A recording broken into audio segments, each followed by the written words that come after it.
Hi everyone, and welcome to The Sleepy Scientist. I'm really happy you're here. Tonight, we're going to go on a calm and quiet trip to learn something amazing. So get comfy, take a deep breath, and let's enjoy this peaceful science story together. Before we start, tell me in the comments, where are you watching from and what time is it for you right now? If you like relaxing science videos, don't forget to tap the like button. Now let's begin. In the stillness of the Earth's memory, before the first footsteps pressed into soil, before even the green of forests spread across continents, there was only water, light, and the patient work of time. Within that patient work, the earliest shapes of life drifted softly. Bodies without bones, bodies without frames, just gentle creatures floating like whispers through an endless ocean. They carried no skeletons, no structure to hold them steady, only the tender vulnerability of soft cells drifting at the mercy of the currents. In that drifting, the story of the body's architecture was beginning, though no creature yet could see the arc of what would come. Imagine the ocean then, not as we know it today, but vast, quiet, filled with blue-green shadows. Creatures were simple, fragile, and delicate. Jelly-like bodies shimmered in sunlight that broke the surface, their forms dissolving and reforming like fluid dreams. They survived only because the water itself held them, buoying them against gravity, supporting them with its endless embrace. In that cradle of water, evolution had not yet needed the firmness of bone, not yet imagined the strength of a skeleton. The body was still soft, still open to the world like a song sung without structure. But time is not gentle forever. As the seas grew more crowded with life, as predators evolved teeth and speed, softness became a risk. To survive, to resist the jaws of others, bodies needed shields. They needed a kind of quiet armor, and so small changes began to appear. First the minerals gathered inside tissues, tiny grains of hardness, like the first stones of a wall. Slowly those grains became plates, shells, and fragments of armor. These were not yet bones, but they were the first hints of what bones would one day be. A memory of stone carried inside a living form. Now imagine drifting deeper, where the ocean floor stretched like a desert. There small creatures burrowed and built. Some began to draw minerals from seawater, layering themselves in chalky exoskeletons. Trilobites scuttled with shells that shimmered in dim light. Coral colonies grew into cities of stone, still soft within, but surrounded by calcium castles. Life had begun to carve itself into the language of stone, fusing the living with the mineral, building architecture inside the silence of water. The skeleton had found its first whispers in the exoskeleton, the outer shield, the protective skin of stone. Yet exoskeletons had their limits. To grow was to suffer, for each shell was a prison. When a creature outgrew its shell, it shed it painfully, waiting in vulnerability while a new one formed. Evolution, ever patient, sought another path. Inside the hidden folds of nature, something quieter was forming. Skeletons not outside but inside. These would not need to be shed. They would grow as the body grew, shaping themselves in rhythm with life. And so the first vertebrates appeared, soft fishes with tiny bones within, cartilage firming into something more lasting. Within them, the true skeleton began its story, a secret architecture shaping bodies from within. You can almost feel the elegance of that moment, when the soft became strong, when the inside began to carry the weight of life. These inner skeletons were not armor alone, but frameworks, giving creatures the ability to grow taller, to move with new grace, to bend and twist in ways shells could never allow. The skeleton became more than protection, it became possibility. It offered freedom of motion, strength of form, and the subtle promise of bodies more complex than the ocean had ever seen before. Across millions of years, bones grew in number and complexity. From simple rods in primitive fish came the branching columns of vertebrae, the delicate scaffolds of ribs, the beams of limbs stretching outward into fins. Each bone was like a line of poetry written in time, shaped by pressures unseen, by needs whispered through generations. Every rib and joint was a verse in evolution's poem, soft flesh learning to trust the strength of stone. Creatures rose, swam, and darted with new confidence, their skeletons giving them speed and agility. On the shores of ancient waters, a miracle began. Some creatures dared to climb from sea to land, carrying their skeletons as bridges between worlds. Their bones, once designed for swimming, adapted for walking. Fins lengthened into limbs, joints formed that could bend and hold weight, and the skeleton, once only a secret within the sea, became a tool for exploring the sky and the earth. Imagine the first fish that crawled onto sand, its bones trembling beneath the pull of gravity, yet holding firm enough to take one step, then another. In that fragile moment, the body became more than survival. It became adventure. Land was harsh, and yet bones allowed creatures to face it. They supported lungs that filled with air.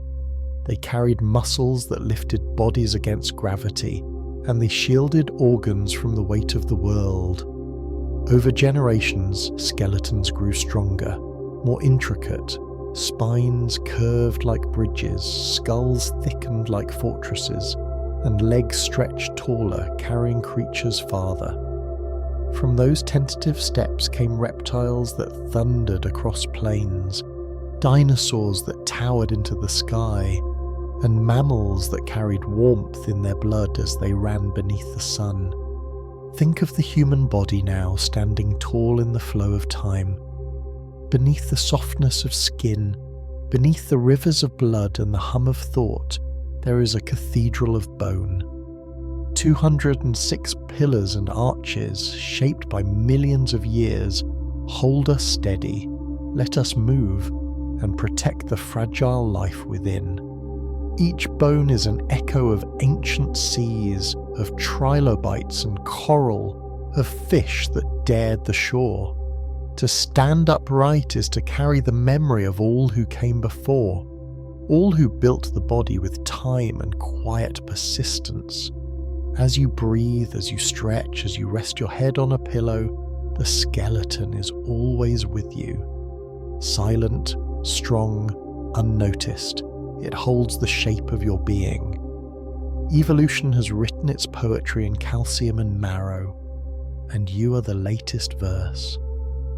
The bones do not speak, but they whisper through motion, through stillness, through every moment you remain alive. In their quiet strength, they tell the story of time itself, of oceans, of land, of the slow and beautiful building of the body. Now imagine your own skeleton, resting gently within you. It is not separate from who you are. It is you. It is the memory of stone carried in flesh, the enduring reminder that life can carve strength from fragility. In the softness of skin, in the warmth of blood, there is a hidden cathedral, a structure shaped not by chance alone, but by patience, by adaptation, by the long hand of evolution. It is a story that continues still, for even now bones grow, mend, and shift with life's rhythm. In this way, the skeleton of time is not only history, but presence, not only past, but the quiet foundation of now.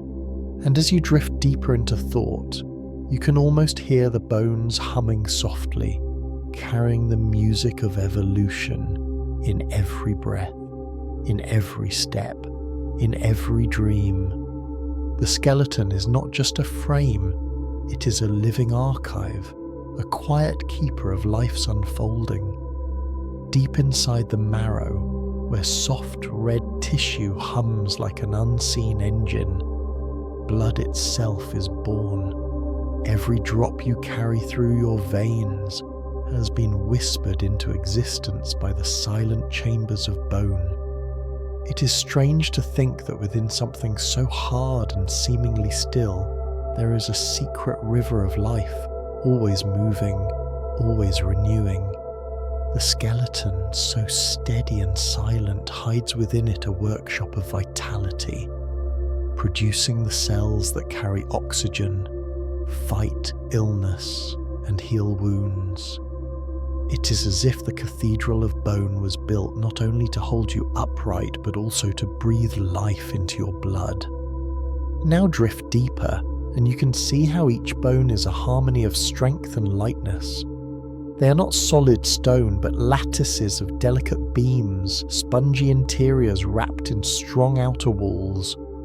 This design, shaped by millions of years, allows bones to carry immense weight without crumbling under their own mass.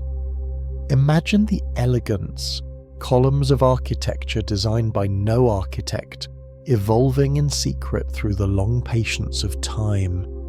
The skeleton is not clumsy or brute, it is poetry in structure, balancing strength with grace. In each vertebra, in each rib, in the arc of the pelvis, there is a soft balance that lets you move fluidly yet remain firm. And consider how movement depends on this hidden frame. Bones alone would be rigid and still, yet joined with muscles, they create a symphony of motion. The skeleton is the stage, and muscles are the dancers, pulling and releasing in endless patterns. Joints are the hinges, soft with cartilage and oiled with fluid, allowing limbs to bend and twist with almost dreamlike ease. Without bones, muscles would collapse into shapelessness. Without muscles, bones would lie unmoving in silence. Together they create the possibility of a step, a stretch, a gentle wave of the hand. Each motion you make is the echo of an ancient partnership that began when fins first pressed against the seafloor, testing the boundaries of water and land.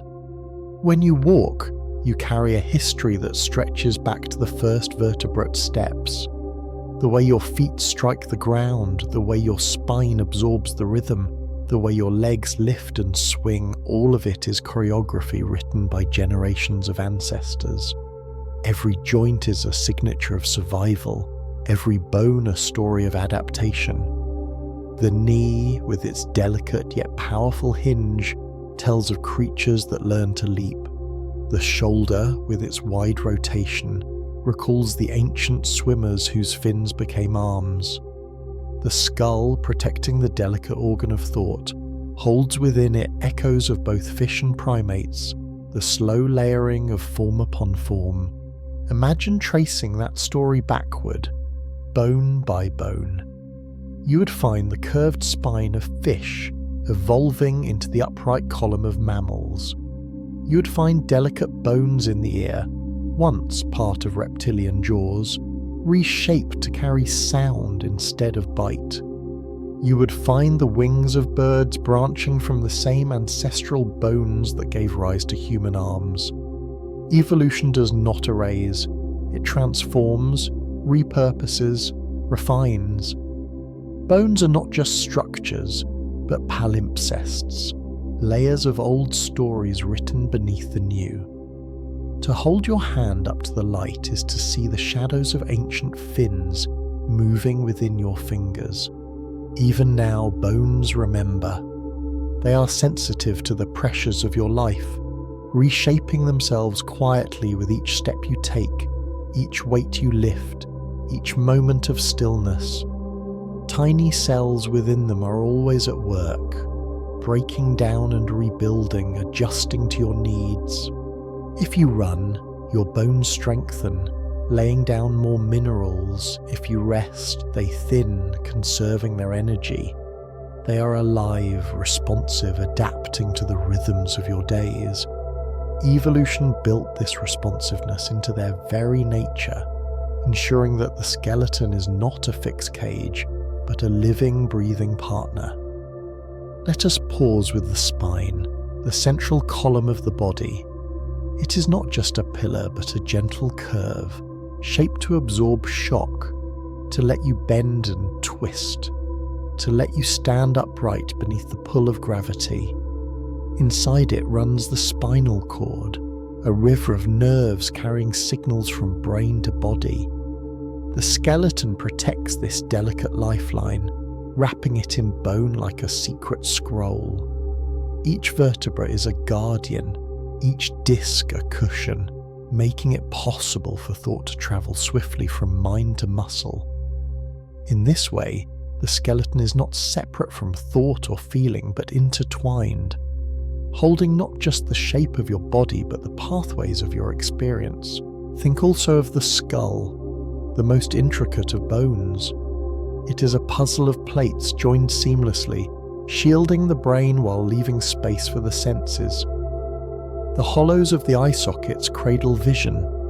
The arches of the jaw carry the strength to speak and chew. The tiny bones of the inner ear hum with the vibration of sound. Every feature of the skull is a compromise between protection and perception. It must be strong enough to shield, yet open enough to sense. Evolution solved this with quiet brilliance, balancing thickness and hollows, ridges and openings, until the skull became both fortress and window, guardian and guide. And within this frame, the story of uprightness unfolds.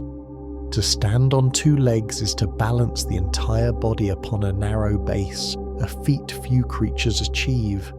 The pelvis widened, the spine curved, the feet reshaped into arches, all to allow this miracle of balance. Walking upright freed the hands to explore, to shape, to create. The skeleton transformed not just movement, but the very possibilities of existence. From standing came reaching, from reaching came building. From building came the tools and shelters that changed the course of life itself. Evolution did not simply give bones. It gave directions, new pathways for living and becoming. Now imagine bones not as distant history, but as quiet companions. Each step you take, each breath you draw, each gesture you make, all are made possible by this living architecture. The skeleton carries your weight, absorbs your falls, bends with your laughter, straightens with your pride. It has been with you from your first days, forming quietly within the womb, and it will remain with you until the very end, the last memory your body leaves behind. Bones outlast the softness of flesh, carrying stories beyond a single life, reminders that life is more enduring than it seems. As you drift in thought, you might feel the quiet strength within you, the way bones hold you like a gentle scaffolding. They are not loud, they do not boast, but they endure. The skeleton is an offering from evolution, a gift shaped across oceans of time, carrying within it both fragility and resilience. To feel it within you is to remember that you are part of a larger story, one written not in words but in calcium and marrow, one that continues with every step you take upon the earth. The story of the skeleton is also the story of resilience, for bones carry not only the body but also the traces of every trial it endures.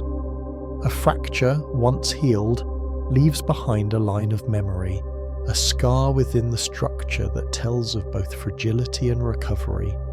To look at a bone is to read a journal written in silence, every line, every mark, every curve, a reminder of the life it has lived. Archaeologists and paleontologists can lift bones from the earth and read them like books, tracing the history of creatures long vanished. In the curve of a fossilized rib, they can see how an animal once breathed. In the wear of a tooth, they can guess what it ate. Bones, even long after life has passed, still speak softly of the world they knew. And within us, they continue this quiet work. Bones are reservoirs, holding the minerals that the body needs to stay alive. Calcium flows from bone into blood and back again, an endless cycle of giving and renewal. In times of scarcity, bones lend their strength to keep the heart steady and the nerves alive. They sacrifice a little of their hardness so that the rest of the body may endure. In times of plenty, they draw those minerals back, restoring their firmness. It is an unending conversation between bone and blood, a balance as old as life itself. The skeleton is not a static frame, but a participant in the body's economy, always listening, always adjusting. Consider too the quiet cooperation of bone with sense and spirit. Without the hollow of the ear bones, there would be no music, no laughter carried through air. Without the arch of the skull, thought itself could not unfold safely. Without the delicate bones of the hands, the world could not be touched with such tenderness or shaped with such precision. The skeleton, though unseen, is everywhere in our experience. It makes possible the act of holding, the gesture of comfort, the reach for a star, the writing of a poem. The architecture of bone is woven into every intimate act of being human. Now imagine the lineage of bones across time.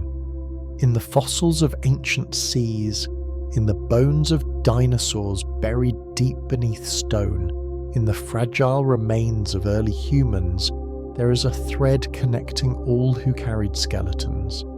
We are part of that thread, our bones shaped by the same forces, the same patient sculpting.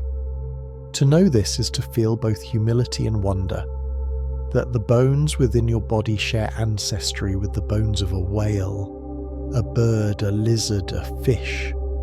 All of us are variations on the same ancient theme, each species a stanza in the long poem of evolution, each skeleton a verse echoing through time. It is in the hands that the story becomes most intimate. Hands are collections of small bones, delicate yet strong, capable of both strength and gentleness. They have built shelters, carved tools, painted on stone, written words, and held the hands of others in love and loss. Every movement of the hand is a symphony of bones and joints, a harmony that began with the first fin that touched the shore. Evolution shaped these bones not just for survival but for expression. Through them we build, we create, we comfort. Through them the skeleton reveals itself not only as structure but as language. The feet too tell their own story. Shaped by the demands of upright walking, they carry the entire weight of the body with every step. Arches formed to absorb shock, toes aligned to push forward, heels to anchor balance. They are humble yet heroic, bearing the labour of every journey, carrying us silently across the landscapes of our lives. Each footprint pressed into sand or soil is a quiet testimony of bone at work, a memory left behind that will fade, but which in the moment declares, I was here, I stood, I walked. As we move closer to the present moment, the skeleton still evolves, still adapts. Human bones today are not the same as those of ancient ancestors. They are lighter, shaped by different diets, different movements, different rhythms of life. Some bones fuse differently, some grow more fragile with age, some show signs of new adaptations yet to be understood. Evolution is not finished. The poem is still being written. Each generation leaves its subtle changes, each life its small contribution to the ongoing architecture of the body. And one day, as with all life, our bones will remain when the rest has returned to earth. They may lie hidden in soil, carried by rivers, or preserved in stone. Perhaps no one will see them, or perhaps someone will, and they will wonder at the life we lived. Bones endure because they are both strong and humble, both present and eternal. They are the last whisper of the body, the final trace of form. To imagine your bones as part of the earth is to understand that you too will join the long continuum, your story carried into the quiet geology of time. Let us return to the gentle truth. Bones are not separate from you. They are you. They are the quiet memory of oceans carried in flesh, the inheritance of countless ancestors, the living structure that lets you rise each morning, move through the world, and dream as night falls. When you feel stillness within you, when you sense the weight of your own body resting, remember the skeleton, the silent partner that holds you steady, that has walked with life from the depths of water to the light of air, from the shadows of forests to the brightness of cities. And so the skeleton of time brings us here, to this moment, to the breath, to this body. It is not only bone, it is history, memory, possibility. To honour it is to honour the long journey of life, the patience of evolution, the beauty of survival. In its quiet strength, in its silent endurance, it reminds us that we are part of something vast and ongoing. The body you inhabit is a poem carved in calcium, and every step you take is a verse added to its song. As you rest, you may feel that song within you, gentle and steady, the music of bones carrying you softly into tomorrow. Long before the world knew creatures with hearts, before breath-filled lungs or thoughts-filled minds, life pulsed quietly through seas with currents of its own. Tiny single-celled beings drifted in the ocean's embrace, their nourishment arriving drop by drop from the water around them. They had no blood, no heart, no rivers flowing within. They lived by diffusion alone, letting molecules seep gently into their membranes, carried by the rhythms of waves. For millions of years, that simple way of living was enough, until life began to grow larger, thicker, more complex, and as bodies grew, diffusion could no longer sustain them. Nature needed a system of rivers within, and so began the quiet invention of blood. Imagine the first trickle, not red, not familiar, but a pale stream of fluid coursing through early worms and tiny crustaceans. It carried oxygen, salts, and simple sugars, moving them deeper into the body where they were needed. These early circulations were not yet guided by hearts, only by gentle waves of muscle contracting in rhythm, pushing fluid along hollow spaces. Still, in that gentle current was the seed of something profound, the idea that life could carry its own sea within itself. Creatures began to build inner oceans, rivers flowing not outside but inside, keeping them nourished wherever they wandered. From those soft beginnings rose the heart, a pulsing organ of muscle that gave blood its rhythm. The earliest hearts were simple tubes, squeezing fluid forward in slow waves, steady but unhurried. Over time, the tube folded and twisted, creating chambers that could push harder, send blood farther, deliver life more efficiently. Each beat was a refinement, each chamber an adaptation. The pulse became stronger, more certain, and within that pulse the rivers of blood found new force. To have a heart was to carry time within the body, each beat a marker of existence, each rhythm a promise that life continued. Now let yourself feel the rivers within you, With every heartbeat, blood surges from the center, flowing outward in branching streams. Arteries carry oxygen-rich currents to every corner. Veins bring them back, tired and ready for renewal.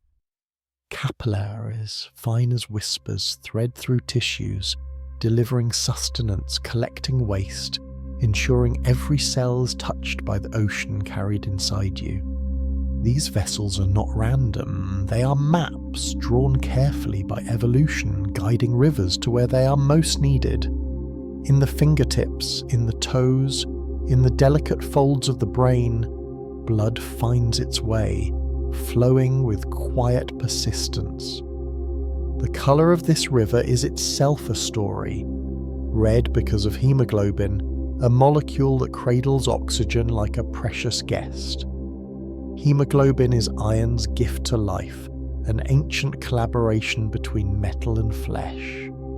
Long ago, the seas were rich with iron, and life learned to harness it, binding it to oxygen, carrying breath within the blood.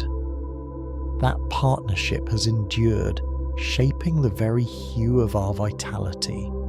Every flush of the cheeks, every drop spilled from a wound, every heartbeat pulsing through veins is a reminder of that ancient union. The sea, the earth, and the body intertwined.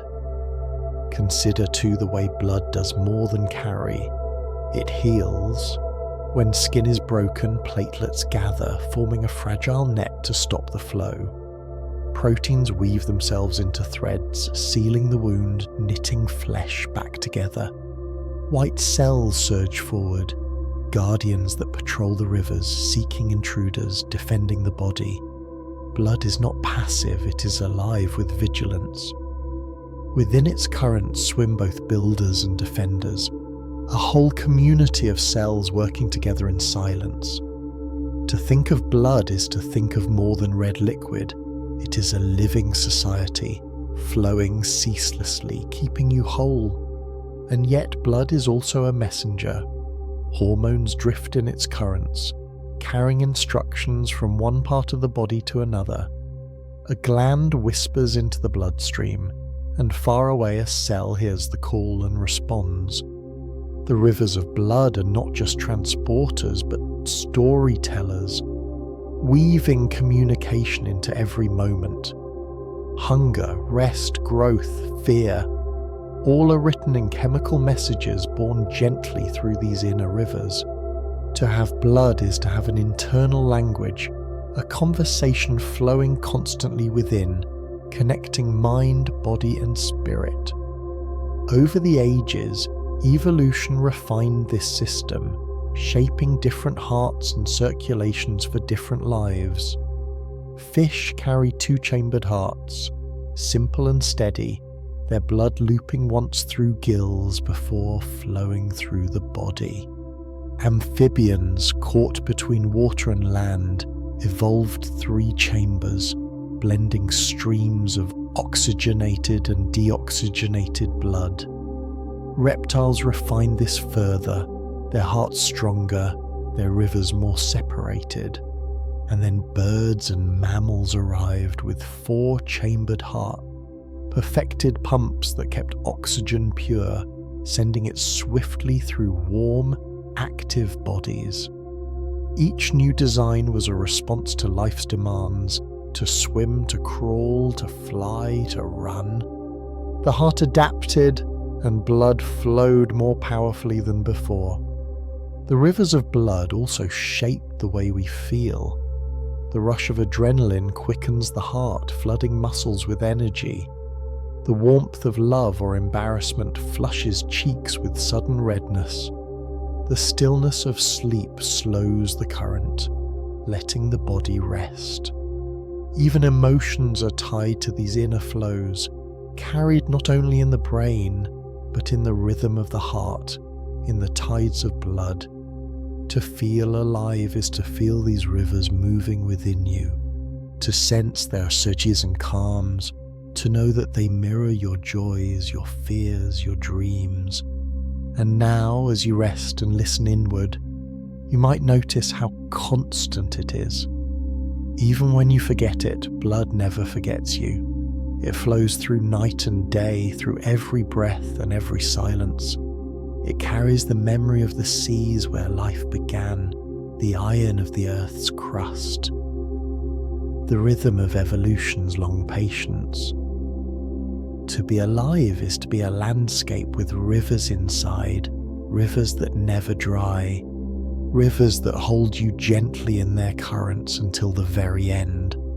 The rivers of blood are not only steady currents of survival, but also patterns of astonishing design.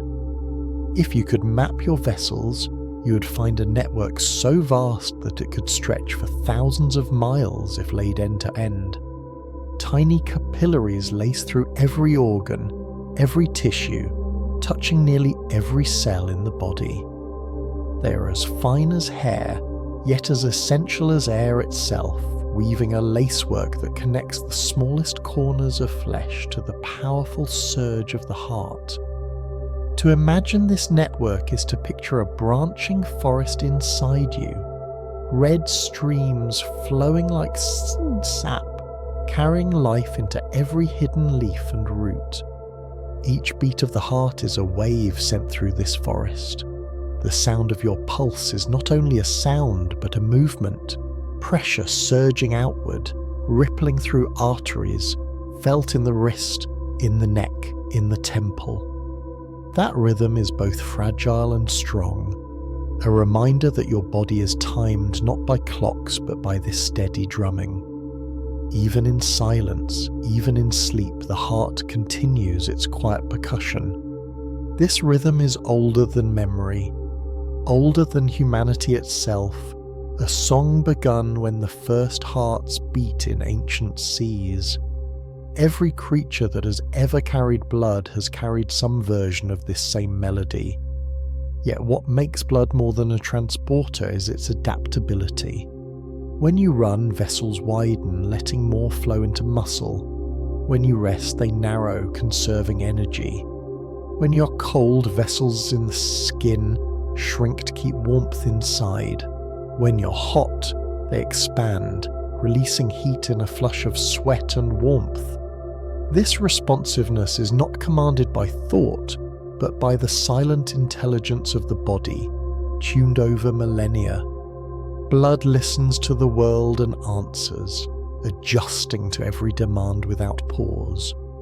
You do not control it, yet it never ceases to protect and serve. The immune cells within this river are among its most remarkable travellers. White blood cells drift like watchful guardians, sensing the presence of invaders. When bacteria or viruses enter, the river becomes a battlefield, with defenders swarming, signalling, attacking. Antibodies, tiny keys crafted by the immune system, circulate through the current, each one remembering past battles, each one ready to recognize a familiar foe. In this way, blood holds memory, not of words or faces, but of threats, of encounters with illness. It is a different kind of remembering, a remembrance written in cells and proteins, keeping the body safe by carrying the wisdom of survival. Let us drift closer to the lungs, where blood receives its breath. With each inhalation, oxygen enters the alveoli, tiny sacs like delicate balloons. Capillaries wrap around them, and in an exchange as quiet as a whisper, oxygen slips into blood while carbon dioxide slips out. It is a trade as ancient as air itself, a contract between breath and river, renewed every moment of your life. The red of blood deepens here, bright with oxygen, ready to deliver vitality to every corner. This ceaseless exchange is both fragile and dependable, a reminder that each breath is tied to each heartbeat to each breath. In the liver, blood takes on a different role. Here it slows, passing through a maze of sinusoids where toxins are filtered, nutrients processed, sugars stored. The liver is like a quiet dock along the river where goods are sorted, waste is discarded, and supplies are prepared for the journey ahead. Blood leaves changed, cleaner, better equipped, ready to continue its service. The kidneys too are harbours of cleansing, filtering the river, balancing, releasing what is no longer needed. Through these organs, blood is not only a carrier but a collaborator, working with structures that refine and restore it. Consider too how the rivers of blood connect us to warmth itself. Warm-blooded creatures, unlike their cold-blooded ancestors, maintain a steady inner temperature, allowing activity in many climates, at many times of day. This constancy comes from the tireless circulation of blood, carrying heat generated by muscles, spreading it evenly through the body. Warmth is not merely comfort, it is freedom. It allowed birds to fly through dawn's chill, mammals to hunt in winter, humans to endure ice and sun alike. The rivers of blood carried this freedom, making the body a stable world of its own, buffered from the fluctuations of earth and sky. Now imagine the brain where blood flows with particular care. Though it is only a small part of the body's mass, the brain receives a vast share of blood, for it consumes energy greedily, like a flame needing constant fuel. Every thought, every memory, every flicker of imagination is powered by oxygen and glucose carried in these rivers. If the flow pauses, even for moments, the flame falters. Blood is not only the servant of thought, it is the condition of thought itself. Within the skull, delicate vessels branch and rebranch, ensuring that even the tiniest corner of brain tissue is fed. That consciousness is never left without its stream.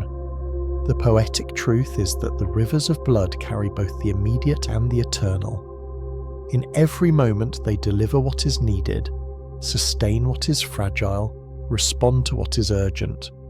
And across generations they carry echoes of ancestry, the iron of ancient seas, the molecular patterns shaped by survival. To be alive is to be filled with rivers that remember. Remember the ocean where they began. Remember the battles they have fought. Remember the songs of evolution.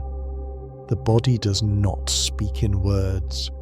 Yet in the steady pulse of blood it tells a story, one that has flowed without pause for hundreds of millions of years. As you sit in quiet, you may sense it faintly, the pulse in your wrist, the warmth in your chest, the steady rhythm that never leaves. It is the river inside you, endless and patient, carrying not only oxygen and nutrients, but the very story of life. To listen to it is to hear time itself, beating softly, flowing ceaselessly, reminding you that you are part of the long, unbroken current of existence. The story of blood is also the story of cycles, for within its constant flow are rhythms that shape every moment of life. Day by day, blood responds to the rising and setting of the sun. In the morning, hormones surge into its current, awakening the body, quickening the heart, sharpening the senses. As evening falls, melatonin drifts through the bloodstream, guiding the body toward rest. Even sleep is written in blood, its chemistry gently shifting, slowing the pulse, allowing tissues to repair. In this way, the rivers of blood are tied not only to the body's needs, but to the turning of the earth itself, a harmony between inner time and outer time.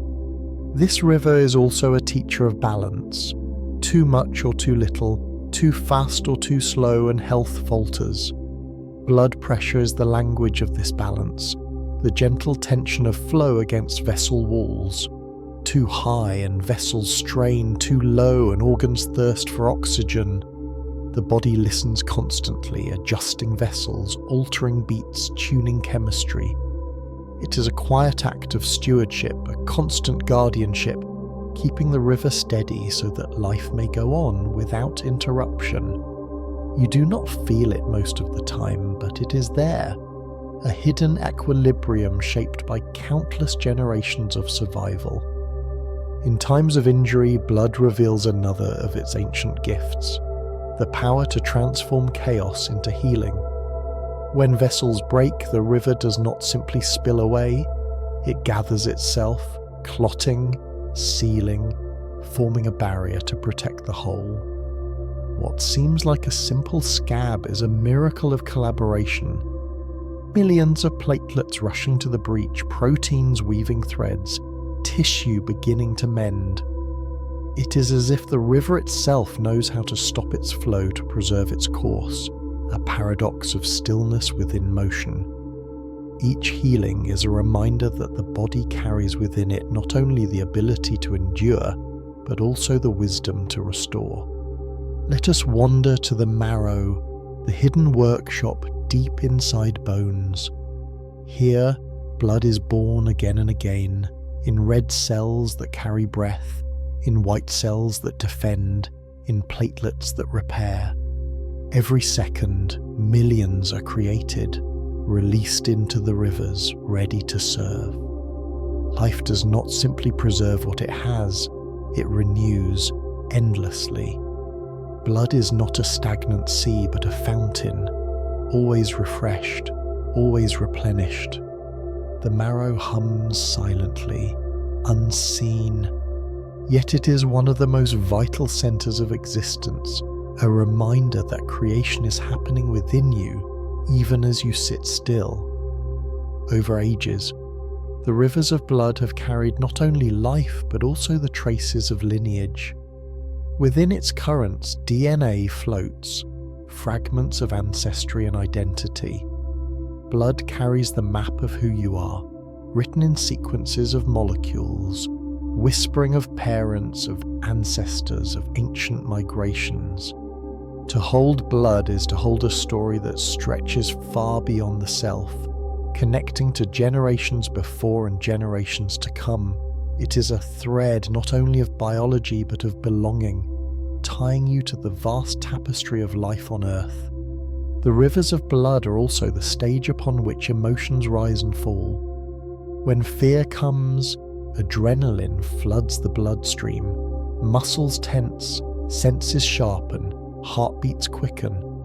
When calm returns, the current softens, carrying endorphins, easing tension, spreading peace. Love too is carried in chemistry, oxytocin drifting through the river, binding hearts and minds. These emotions are not abstract but embodied, written in the pulse of blood, in the shifting patterns of its flow. The poetry of feeling is inseparable from the poetry of circulation. Even beyond the individual, blood has been a symbol across cultures and times. It has been seen as life itself, sacred and powerful. Ancient rituals honoured it as a gift to gods, a bridge between the human and the divine. In stories and myths, blood is memory, sacrifice, inheritance.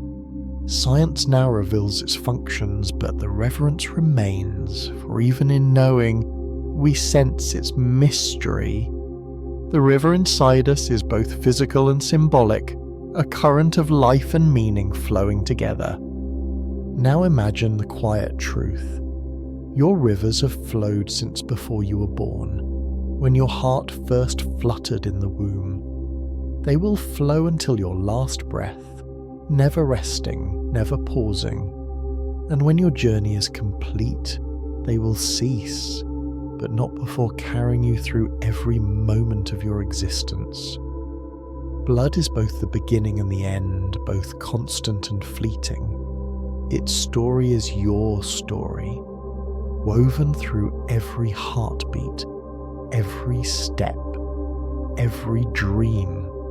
To honor these rivers is to remember the delicate strength of being alive.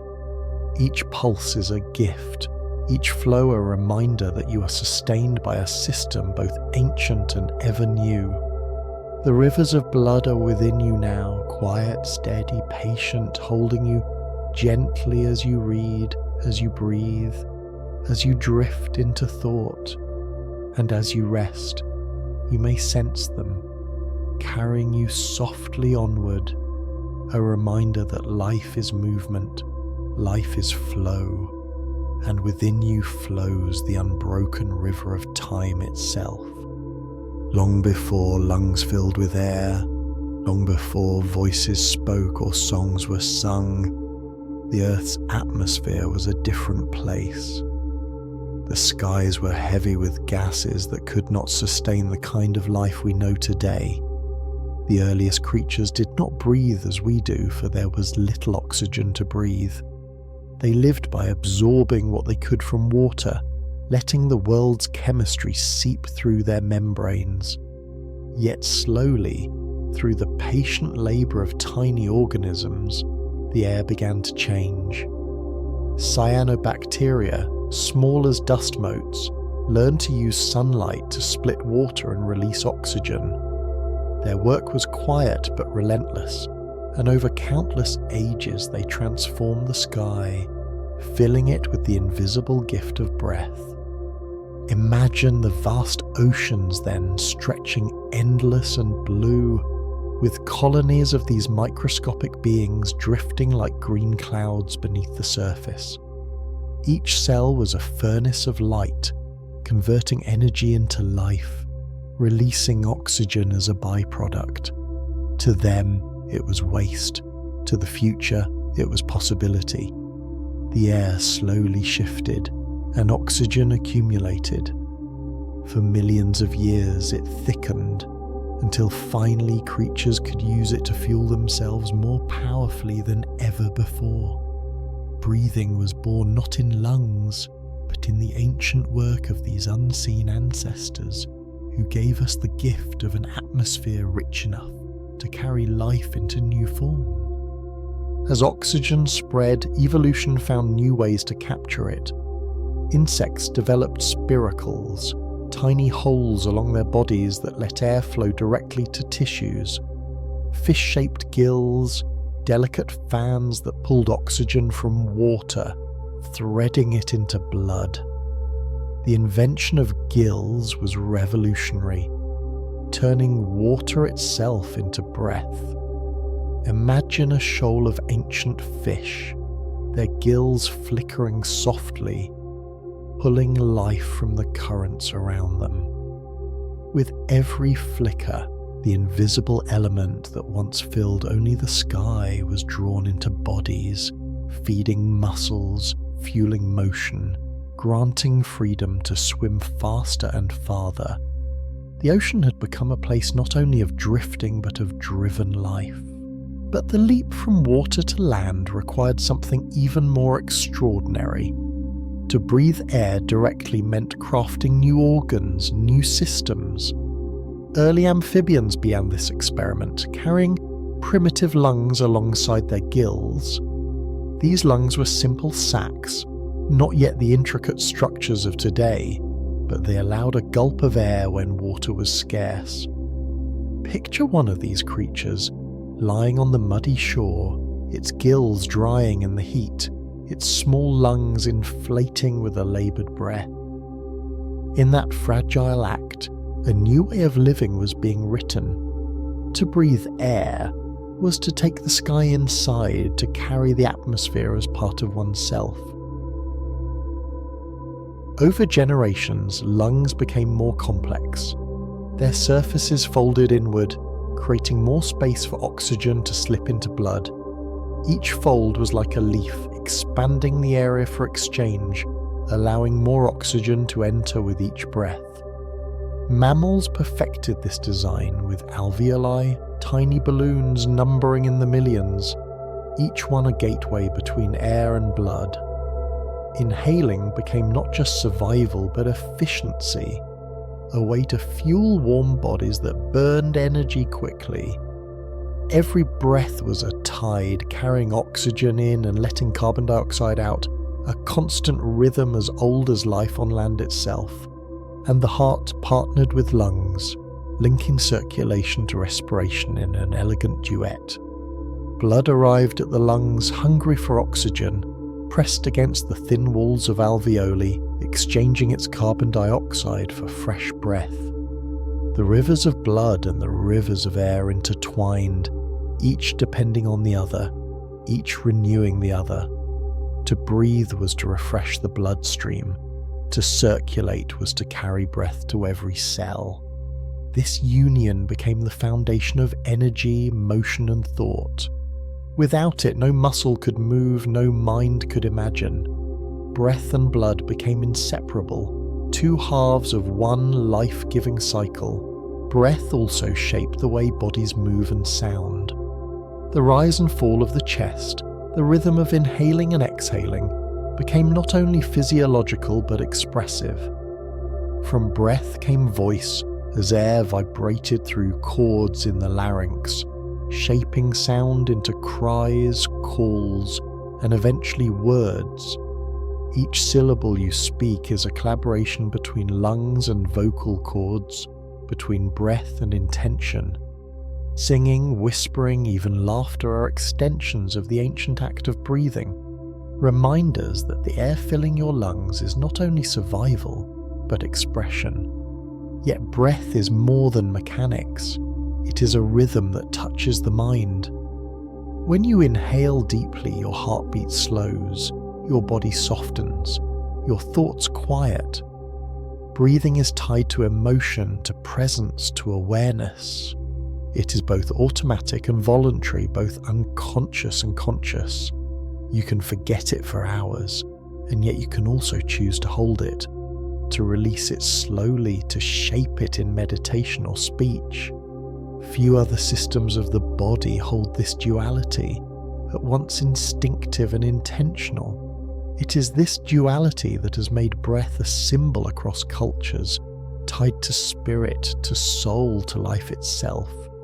To imagine the breath of the ancients is to imagine that first moment when lungs drew in air and did not collapse, when oxygen surged into blood and fueled muscles to stand, to walk, to run. It was not only a change in biology, but a change in destiny. The sky itself had entered the body, and with it came freedom. Creatures no longer needed to remain tethered to water. They could roam forests, climb mountains, fill the earth with footsteps. Breathing had opened the door to a new world, and life stepped through it. Even now, every breath you take carries that history. The air filling your lungs is ancient, circulating through forests, oceans, and skies for billions of years. The oxygen you breathe may have been exhaled by a tree this morning, or by a whale surfacing in distant seas, or by another human standing nearby. Breath connects all life, a shared resource, an unbroken cycle that ties us together. When you breathe, you're not only taking in air, you are participating in a continuity that began with the first cyanobacteria, that has passed through countless forms of life, that will continue as long as the sky holds oxygen. To breathe, then, is to remember. It is to honour the unseen labour of ancient microbes, the courage of amphibians, the refinement of mammals, the long patience of evolution. Each inhale is a gift, each exhale a release, a rhythm that carries both the simplicity of survival and the poetry of history. The breath of the ancients lives within you, rising and falling, reminding you that life itself is a tide, moving endlessly between what is taken in and what is let go. The lungs are more than simple sacs of air. They are forests within, delicate landscapes where branches divide and divide again. Each breath begins as a single stream flowing down the trachea, then splitting into bronchi, then into finer bronchioles, until at last it reaches the alveoli. These tiny chambers, numbering in the hundreds of millions, are like leaves on invisible trees. Spread out, their surface area would cover the size of a tennis court hidden within the chest, folded so carefully that they fit inside without weight or burden. It is here, in this forest of air, that life's most intimate exchange takes place. Oxygen slipping into blood, carbon dioxide slipping out, a silent trade that never ceases. The fragility of this system is matched only by its efficiency. The walls of the alveoli are thinner than tissue paper, yet strong enough to withstand constant expansion and collapse. Capillaries embrace them like vines, carrying blood so close that molecules can move across with ease. In the span of a heartbeat, air and blood become one, interwoven, inseparable. You may not feel it, but with every breath your body renews itself, cell by cell, as oxygen feeds metabolism and carbon dioxide carries away the ashes of energy. This is the invisible rhythm that sustains thought, motion, and rest. Breathing also shapes the very structure of the body. The ribs rise and fall like gates, moved by muscles that expand the chest. The diaphragm, a wide sheet of muscle beneath the lungs, contracts downward to draw air in, then relaxes to release it. Each movement is a gentle wave, a tide of flesh and bone responding to the pull of air. These motions are so natural, so constant that we forget their artistry. Yet they are among the most ancient of dances, practiced since the first amphibians lifted their heads to the sky and drew air into their lungs. As oxygen nourishes, carbon dioxide carries its own quiet role. Though often seen as waste, it is also a signal, guiding the body's rhythm. Sensors in the blood measure its levels, adjusting breathing automatically. Too much and the body breathes faster, expelling the excess.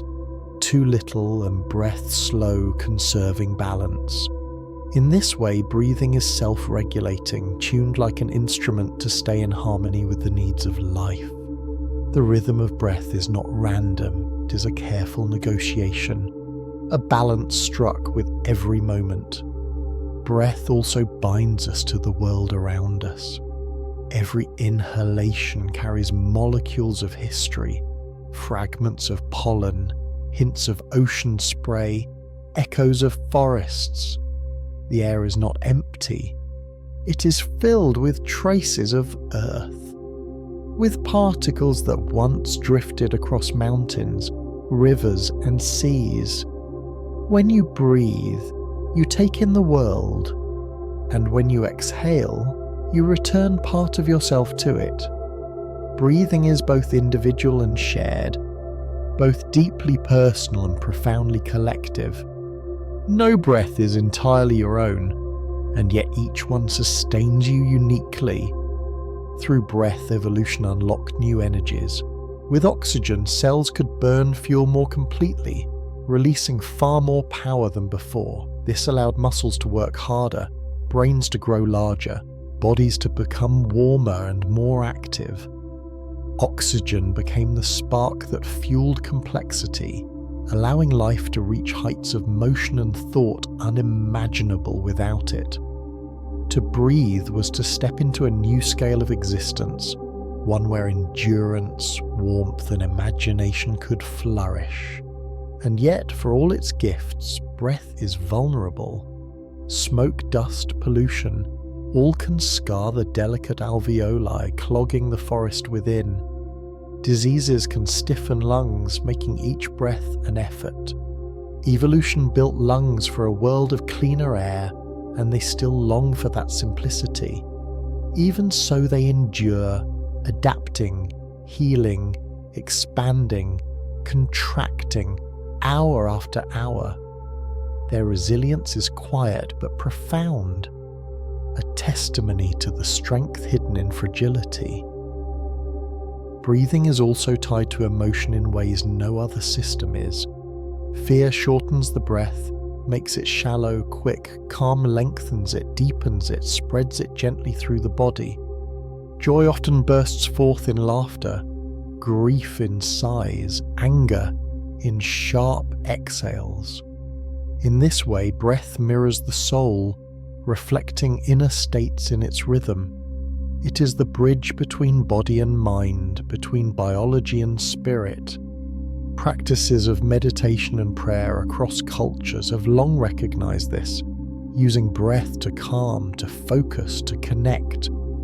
The ancients spoke of breath as spirit, and even now, to take a breath is to feel the presence of life itself. Think of how breath connects generations. The air you breathe tonight may carry the same molecules once inhaled by ancestors, drifting unseen through centuries. It may have passed through the lungs of animals, trees, oceans, carried around the globe by winds. Breath does not belong to any one being. It is a shared inheritance, a communal rhythm. When you breathe, you are linked to all who breathe now, all who have ever breathed, all who will breathe after. The breath of the ancients is not gone. It circulates still, reminding us of our place in the continuity of life. In every inhale there is history, and in every exhale there is offering. This rhythm is so simple, so constant, and yet it is the foundation upon which everything else rests. Without it, no thought, no step, no dream could exist. Breath is both the smallest act and the greatest gift, a reminder that to live is not to possess, but to participate, to join in the endless exchange between body and world, between past and present, between self and universe. Breath is the most constant companion of life, yet it is also the most easily overlooked. You can go days without food, hours without water, but only minutes without air. It is so essential, so continuous, that the mind forgets to notice it. And yet every moment you are alive is measured not only in heartbeats but in breaths, each one a quiet promise renewed. To breathe is to affirm life again and again, to join an ancient rhythm that has carried every creature since the first lungs inflated. Think of the newborn child taking its first breath. In that instant, the lungs expand, blood changes course, and the body begins a lifetime of rhythmic exchange. That cry is more than sound.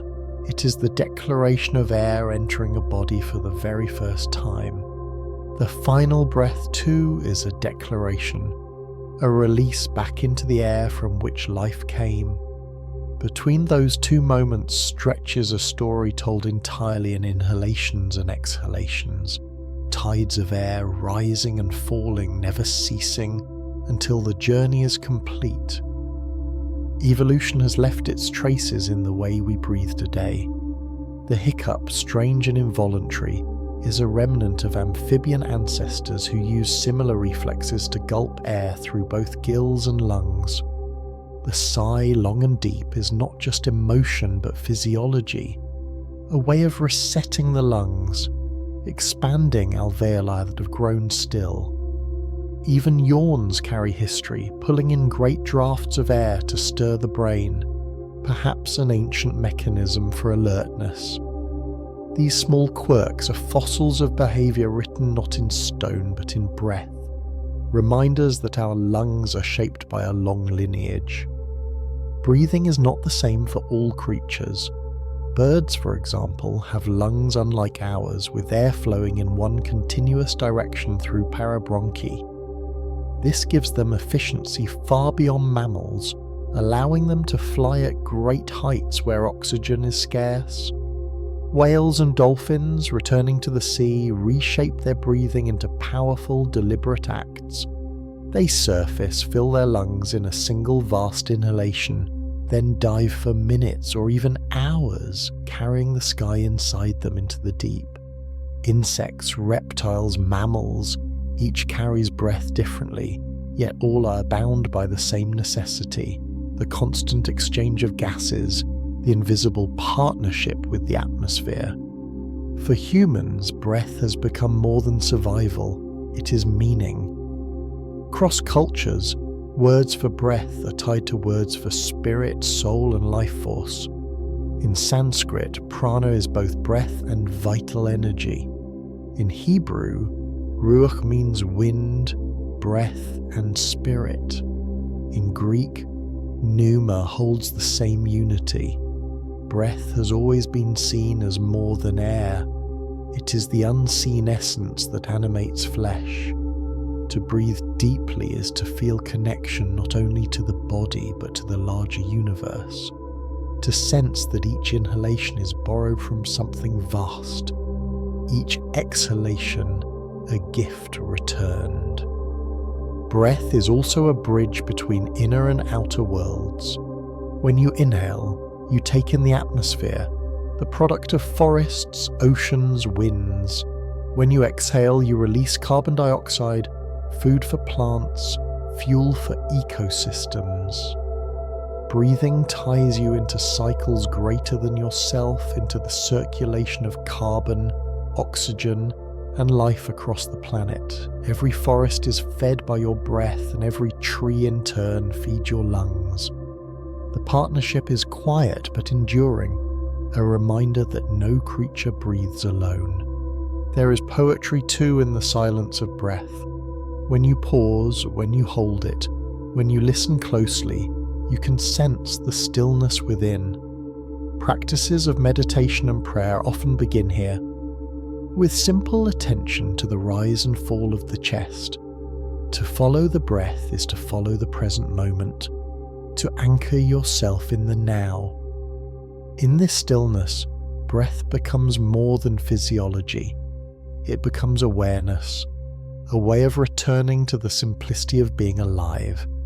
And yet breath is not always steady. It falters in illness, grows heavy in exertion, quickens in fear, deepens in rest. These changes remind us of its fragility, of the delicate tissues that allow it. They also remind us of gratitude. For every effortless breath, countless processes are at work. Muscles contracting, alveoli opening, molecules crossing membranes. The simplicity you feel masks extraordinary complexity, honed by eons of trial and error. Breathing is one of evolution's greatest triumphs, a balance of fragility and endurance. As you reflect, consider this. The breath you take now may contain atoms once breathed by dinosaurs, by ancient forests, by distant ancestors. Air does not vanish, it cycles endlessly, passing from one life to another. To breathe is to share history, to participate in a collective act that unites all beings across time. The breath of the ancients is not metaphor alone. It is literal, carried in the very molecules entering your lungs. Each breath is connection, continuity, communion. So the story of breath is not only about lungs or oxygen or survival. It is about participation in the world, about the invisible threads that bind all life together. Each inhale is a gathering of history, each exhale a contribution to the future. To breathe is to belong to earth, to sky, to time itself. The ancients breathe within you still, and through you, the breath of life continues its endless journey. In the earliest days of life, before thoughts flickered, before awareness stirred, bodies moved by reflex alone. A jellyfish drifts, a worm writhes, a single cell responds to touch or light. There was no mind, no memory, only reaction. Yet within these simple movements lay the seeds of something extraordinary. Over ages, the soft tissues of living things began to weave networks of nerves, tiny threads of sensation stretching through flesh. At first, they only carried signals of touch, heat or danger, but slowly, steadily, they grew more intricate, more connected, more capable. Out of these quiet beginnings, the story of the nervous system began, and with it, the story of thought. Imagine a primitive sea creature, little more than a tube of muscle and skin. Along its body runs a strand of nerve, a cord that carries messages faster than muscle alone could manage. With this, the creature can react more quickly, can sense the world with more precision. It is not yet thinking, but it is perceiving. The first nerves were like sparks of lightning in flesh, brief flashes that guided motion, turning survival from chance into choice. Over time, these sparks multiplied, branching like rivers across the body, linking tissue to tissue, sensation to response. As creatures grew more complex, so did their networks. The nerve net of jellyfish became cords in worms, cords became ganglia in crustaceans, and invertebrates. Those ganglia gathered into a spinal cord and brain. The nervous system condensed, concentrated, became a command center. With each layer of complexity, life gained new capacities, not just reaction, but coordination, not just sensation, but memory, not just movement, but intention.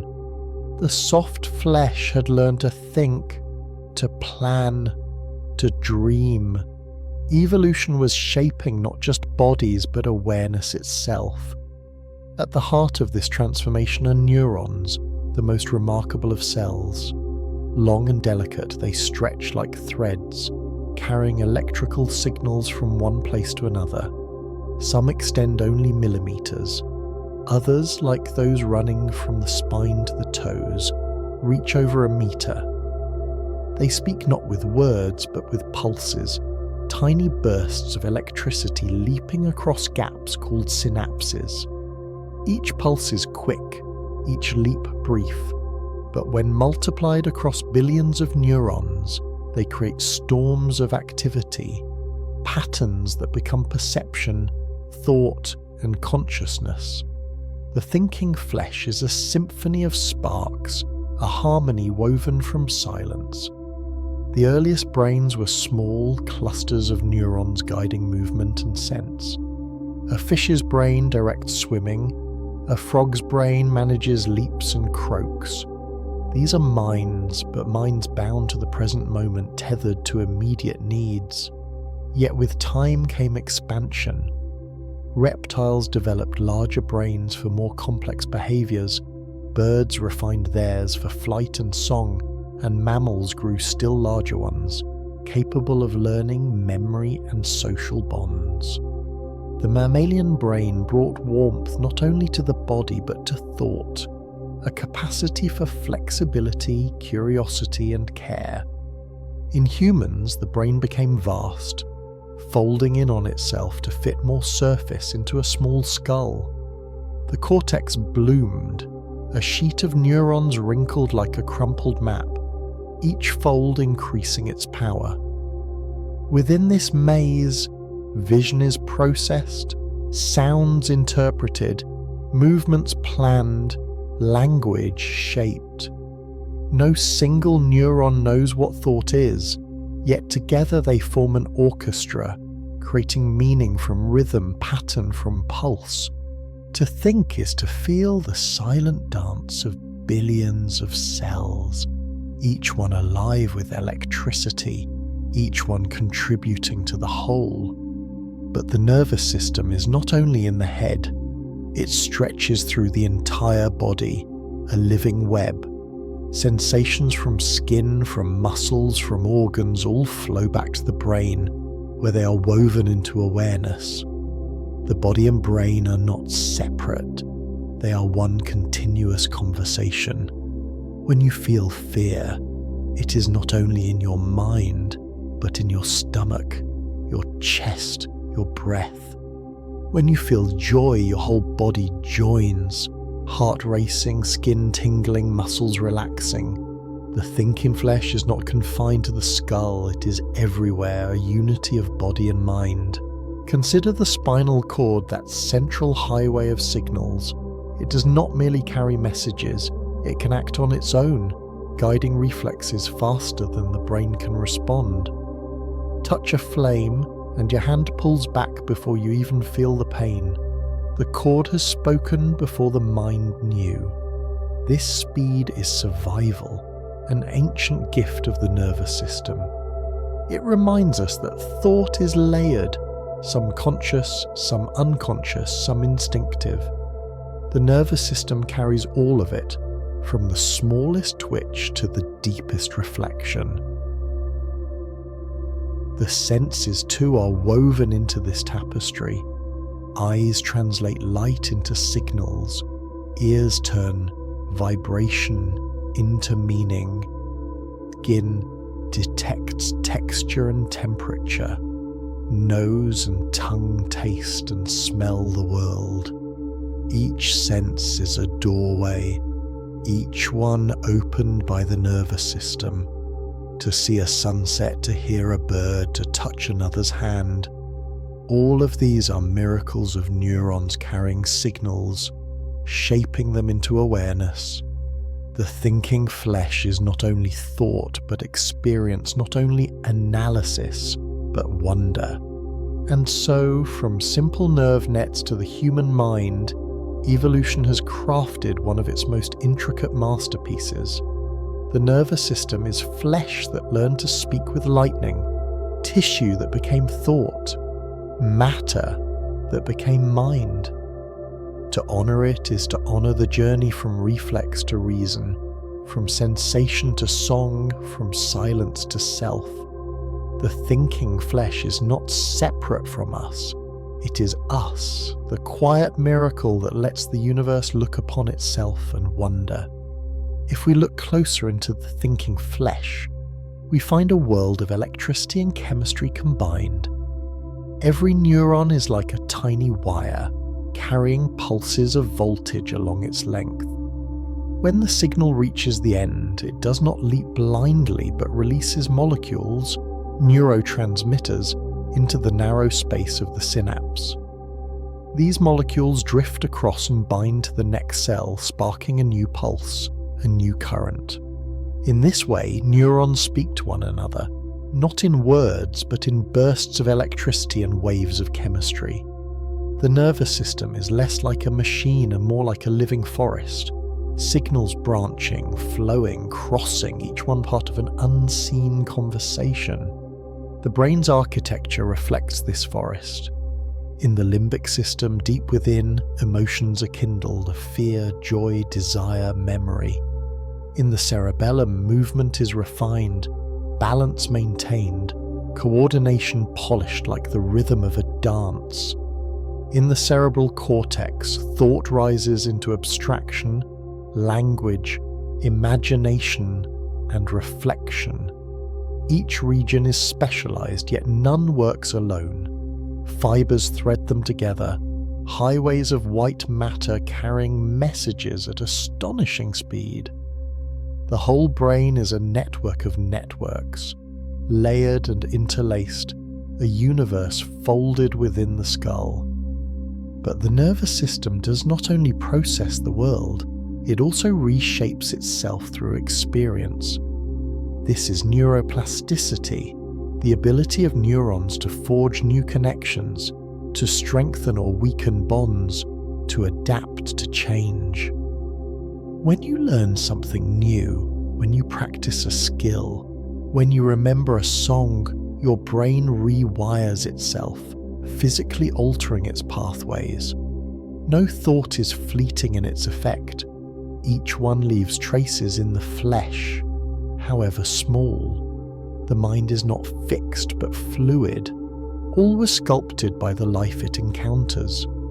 Evolution did not give us a static organ, but one capable of change, growth, and renewal. Memory itself is a miracle of this adaptability. In the hippocampus, patterns of firing are stored, then recalled later in fragments and echoes.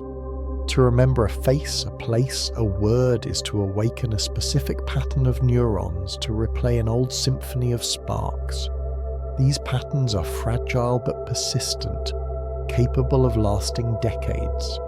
They tie us to our past, give continuity to our identity, allow us to carry history within flesh. Without memory, life would dissolve into endless present. With it, we weave stories, connections, meaning. The thinking flesh is therefore not only perception, but also persistence, the keeping of time within ourselves. And thought too is built on rhythm. Neurons fire not randomly, but in waves, oscillations that ripple across the brain. These rhythms coordinate different regions, binding sight to sound, sensation to action, memory to intention. Some waves are slow, carrying the deep rest of sleep. Others are fast, sparking alertness, focus, creativity. Consciousness itself may be the harmony of these rhythms, the music of flesh, thinking itself into awareness. To exist as a mind is to live inside a symphony of pulses, each beat invisible yet essential. Beyond the skull, nerves stretch into the body, forming the peripheral nervous system.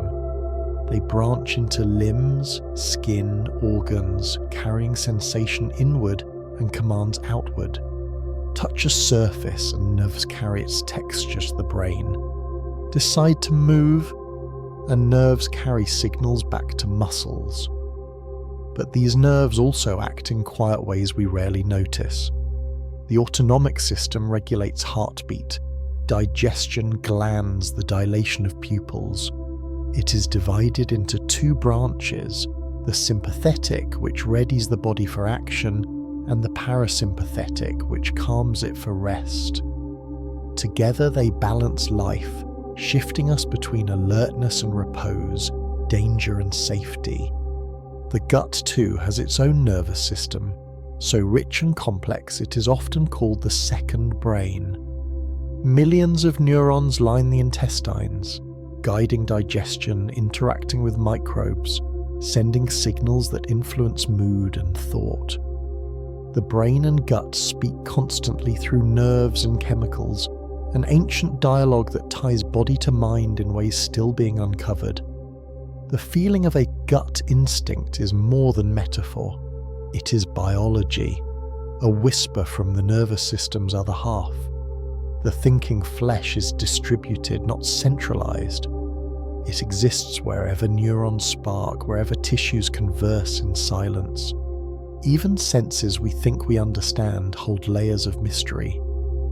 Vision is not just light striking the eyes, but a construction of the brain, turning raw signals into shapes, colors, and depth.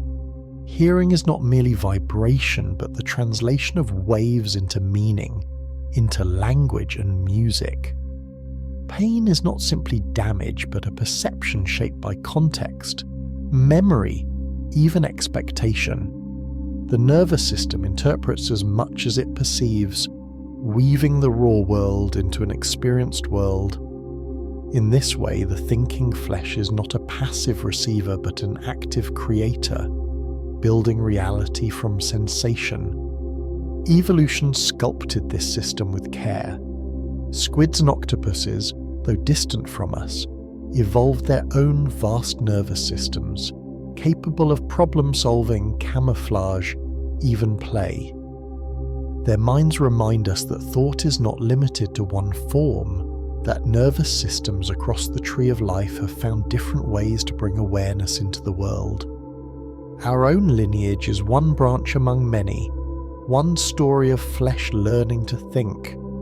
Yet all nervous systems, whether small or large, simple or intricate, share the same essence: the use of electricity in living tissue, the transformation of matter into meaning.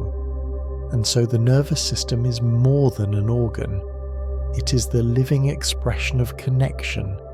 It binds cells into tissues, senses into perception, memories into identity. It is a river of signals, a forest of sparks, a network of endless communication. It is the quiet miracle that turned reaction into reflection, sensation into song, flesh into thought. To feel it within you is to know that you are not only body but awareness, not only life but consciousness.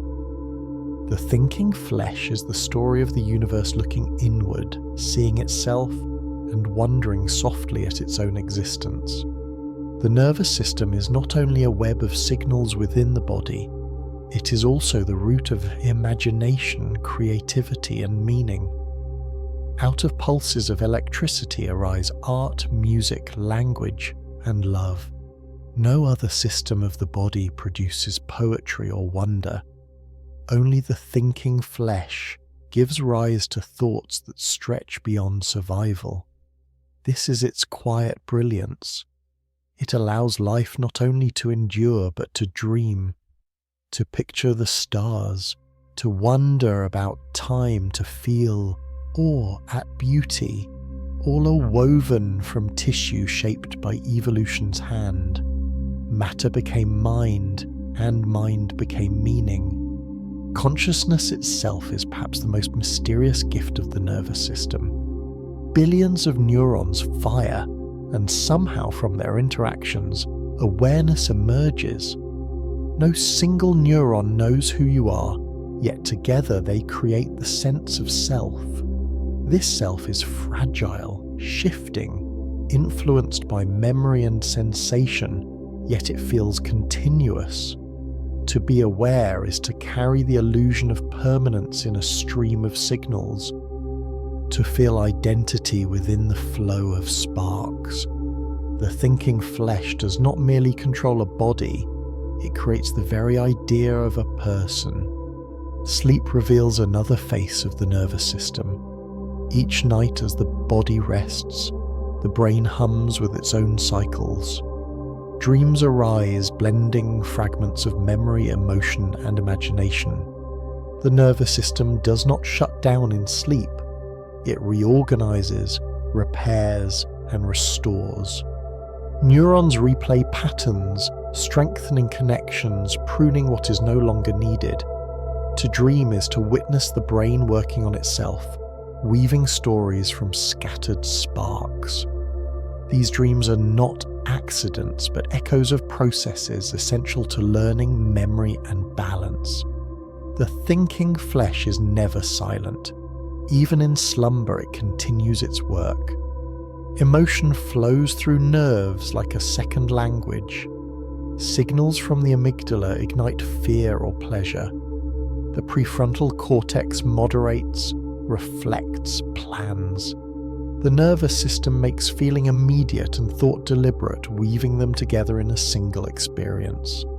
Joy tingles through skin, sorrow weighs on chest, anxiety races in pulse. These are not metaphors but real interactions of nerves, flesh and brain. The thinking flesh ensures that mind and body are not divided but bound, each shaping the other in a dance as old as life itself. Over time, the nervous system has shaped human society. From language came culture, from memory came history, from imagination came invention. Each painting, song or story is a product of sparks leaping across synapses, neurons shaping meaning from silence. Cities, philosophies, technologies all arose from the same electrical storms that once guided fish to swim or frogs to leap. The nervous system has always been practical, ensuring survival. But in humans it became expansive, allowing the creation of worlds within the mind. These inner worlds, shared through art and language, became the foundation of civilizations. Yet for all its power, the nervous system is delicate. Injury to the spinal cord can still paralyze. Damage to the brain can alter identity. Disease can scatter memory.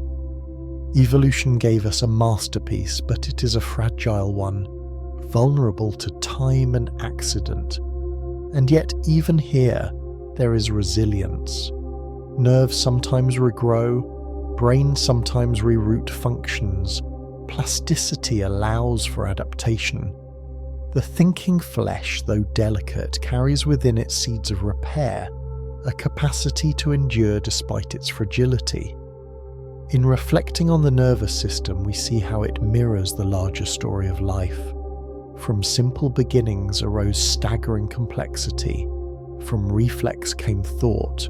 From sensation came imagination. From sparks came awareness. The nervous system is both ancient and modern, both fragile and enduring, both matter and meaning. It carries us through life not only by guiding our steps, but by filling them with purpose, not only by sensing the world, but by giving us the capacity to marvel at it. And so the thinking flesh is a poem written in signals, an orchestra conducted by silence, a miracle hidden in soft tissue. It is the gift of evolution that allows life to not only move and survive, but to reflect, to wonder, to love, to create. To honour it is to honour the long journey from nerve nets to consciousness, from simple sparks to the full fire of mind.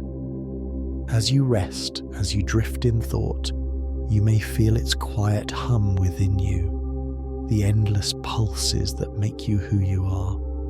The thinking flesh does not end with the body. It lingers in every word you speak, every memory you share, every dream you carry. It is the story of life made aware of itself, the universe whispering through neurons, the soft miracle of matter thinking. Long before words were spoken, before symbols were drawn on stone, the hands carried memory. They touched, held, grasped, and through these motions they told stories older than language itself.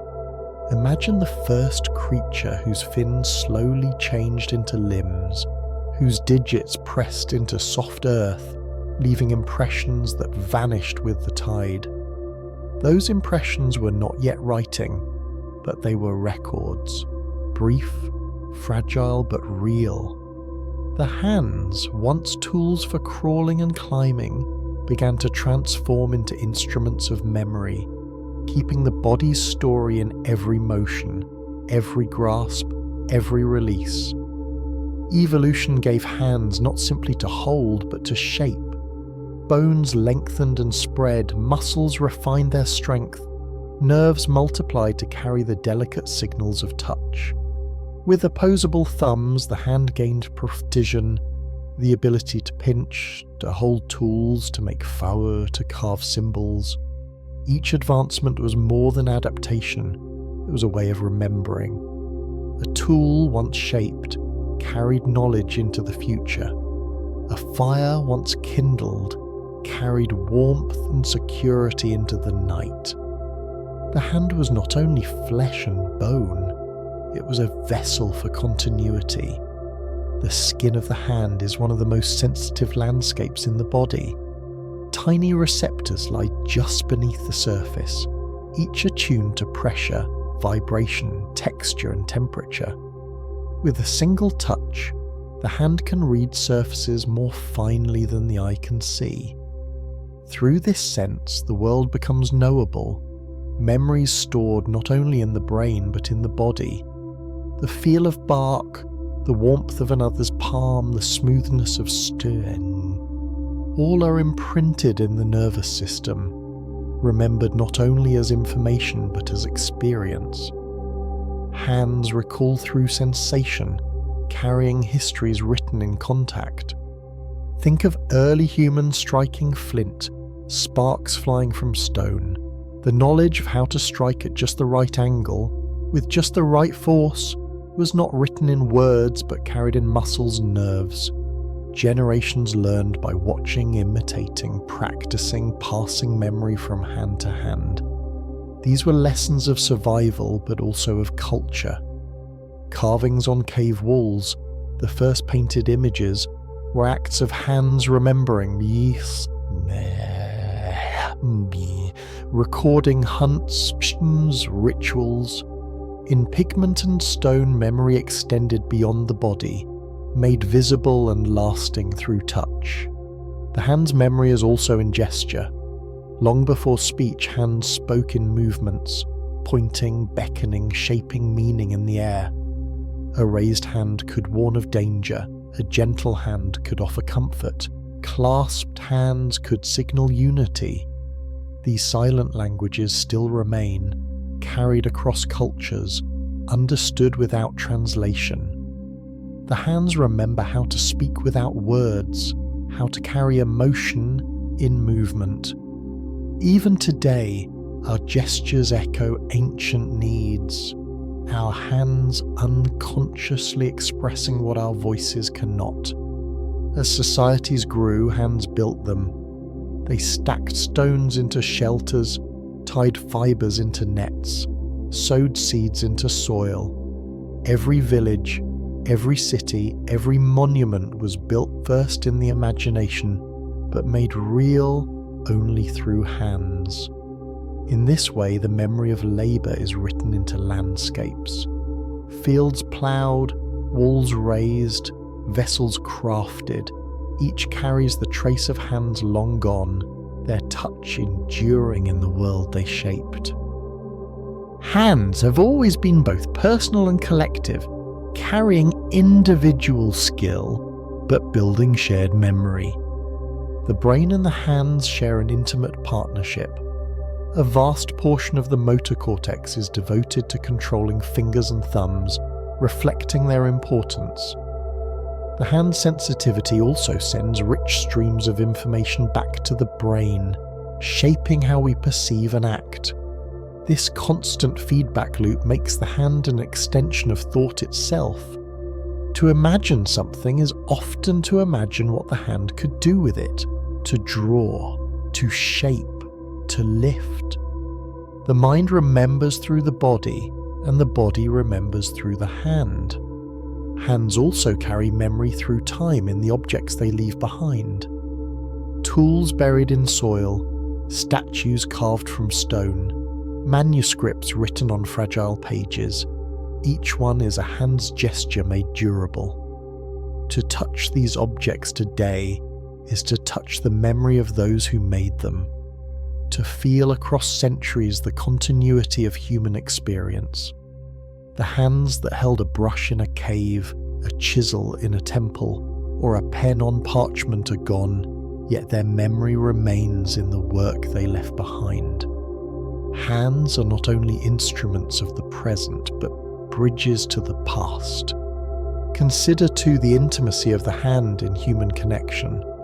To hold another's hand is to share warmth, reassurance, presence.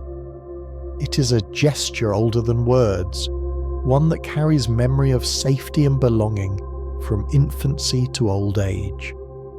The hand remembers the grip of a parent, the clasp of a friend, the touch of a lover. These memories are not intellectual but embodied, carried in the very patterns of nerves and muscles. The hand does not forget what it has held. And so the story of the hand is not only about anatomy or evolution, it is about the way life remembers through flesh. The hand is a library of gestures, tools and touches, each one adding to the memory of humanity. To look at your hand now is to see the story of ancestors written in bone and sinew, the long history of survival and creation. It is to realize that every movement you make with it carries the weight of ages, the memory of countless lives who shaped the world through their own hands. The hand is not simply a tool of action, it is also a keeper of subtle skills, the kind that cannot always be put into words. This is procedural memory, the quiet remembering of how to do something without needing to think consciously about it. When a musician's fingers find their way across strings, when a potter's palms shape clay without hesitation, when a child learns to tie a knot and later repeats it with ease, it is the hands remembering. These memories are stored in the nervous system not as facts or images, but as patterns of movement, refined by practice until they flow like second nature. The hand becomes the archive of the body's knowledge. Even the simplest tasks carry this quiet memory. To write your name, you do not need to recall each stroke, your hand recalls for you. To turn a key, to brush your hair, to lift a spoon, all are acts of memory embodied in movement. These gestures may feel automatic, yet they are the result of years of learning, of neural pathways strengthened by repetition. The brain may hold the plan, but the hand holds the practice. Together, they create a living memory, one that endures long after words fade. Consider how children learn. At first, their movements are clumsy, grasping too tightly, missing their mark. But with time, with play, with imitation, the hands refine themselves. Muscles strengthen, nerves quicken, patterns settle into place. The hand learns by doing, by trial and error, by touch and correction. What is awkward becomes fluid, what is deliberate becomes natural. In this way, childhood is a long rehearsal, a patient layering of memory into motion. Every skill we take for granted began with these early lessons, carried forward by the memory of the hands. The hand also remembers through rhythm. Think of drumming fingers on a table, of weaving, of knitting, of kneading bread. These repeated motions carry not only function but comfort, the soothing reassurance of familiarity. In rhythm, the hands find ease, and in repetition they find mastery.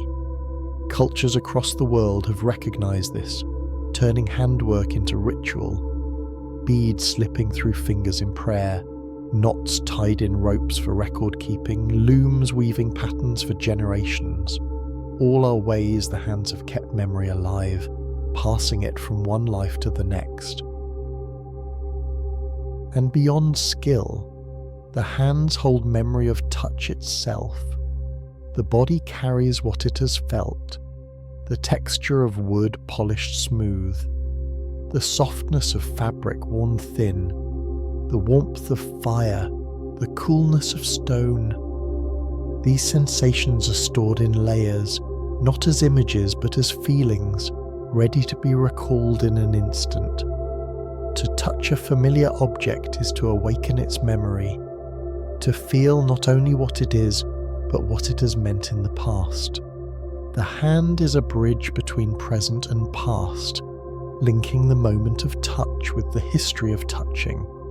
Hands shape identity through the work they perform.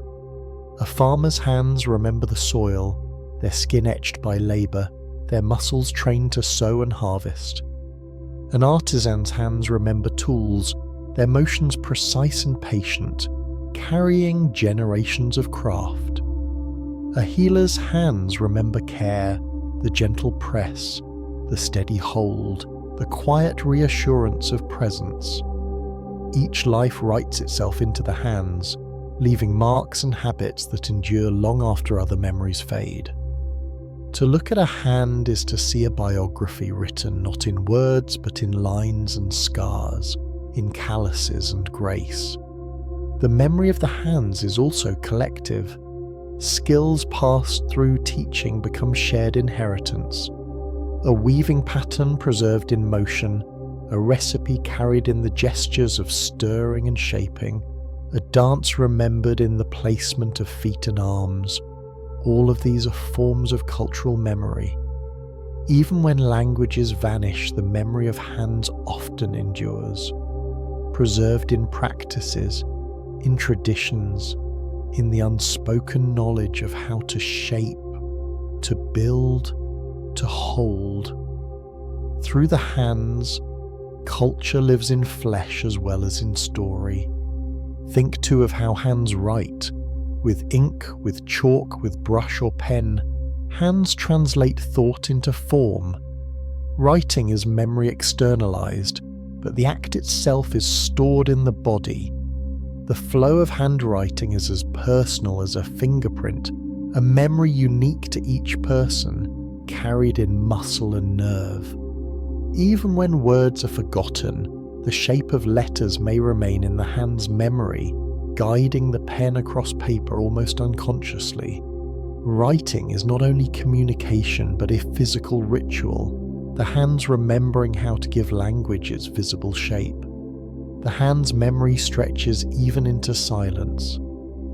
For those who use sign language, the hands carry words directly, shaping thought into motion.